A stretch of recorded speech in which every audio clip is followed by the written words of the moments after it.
Okay, chaps, today the Women's March. Going to be leaving on a march shortly.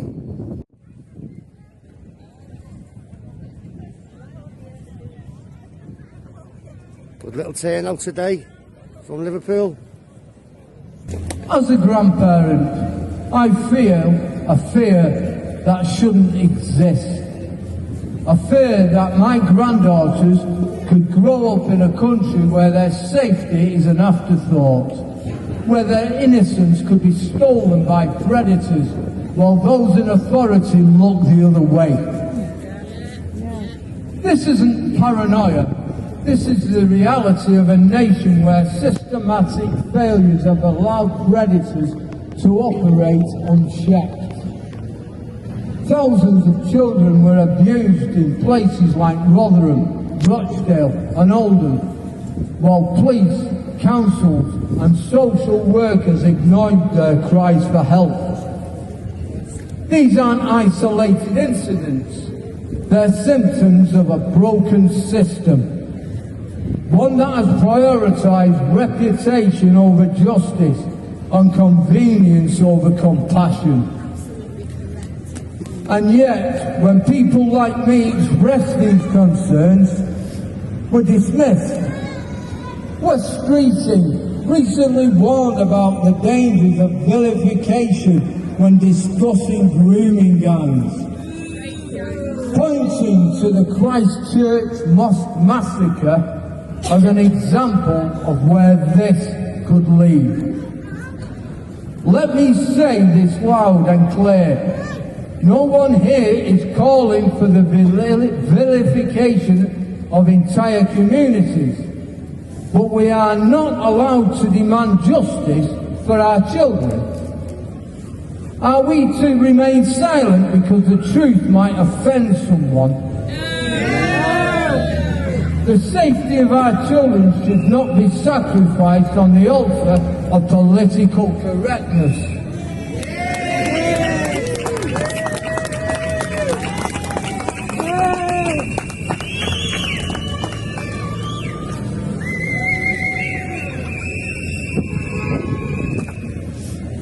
Now let's talk about the tactics that the establishment uses to deflect, dismiss and divide us all. Smearing concerned citizens.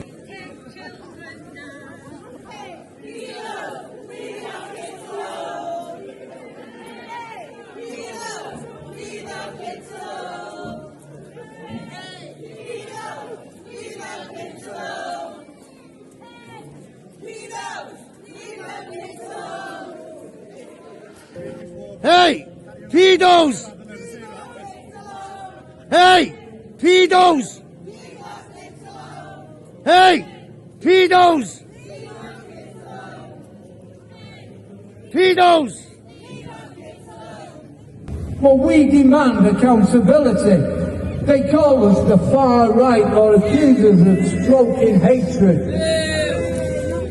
They use labels to shut down, debate and intimidate those who speak out. But let me ask you this. Since when did protecting children become a political stance? They point fingers, blame previous administrations or claim they are moving forward. Moving forward. What about the survivors still waiting for justice? What about the whistleblowers who were silenced or driven out of their jobs? Moving forward. Without accountability isn't progress, it's cowardice. They launch inquiries with narrow scopes or vague terms to deter, produce reports that gather dust. We cannot let this happen. We demand real action, not more excuses.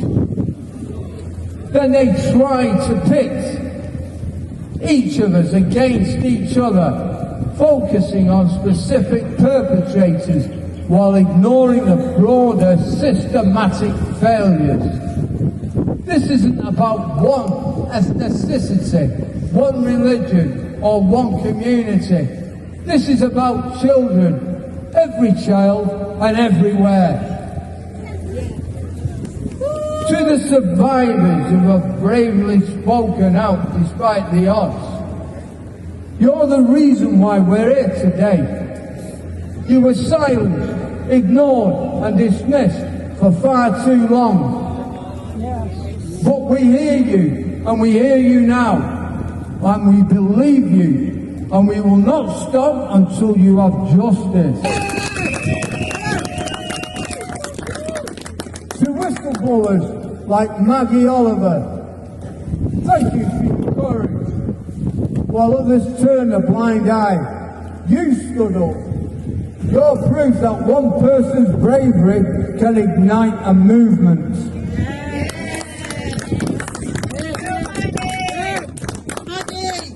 But where are the protections for the whistleblowers? Where is the system that ensures their voices are amplified and not silenced? If the authorities were serious about justice, they'd be asking people like Maggie to lead inquiries, not the same institutions that failed these children in the first place.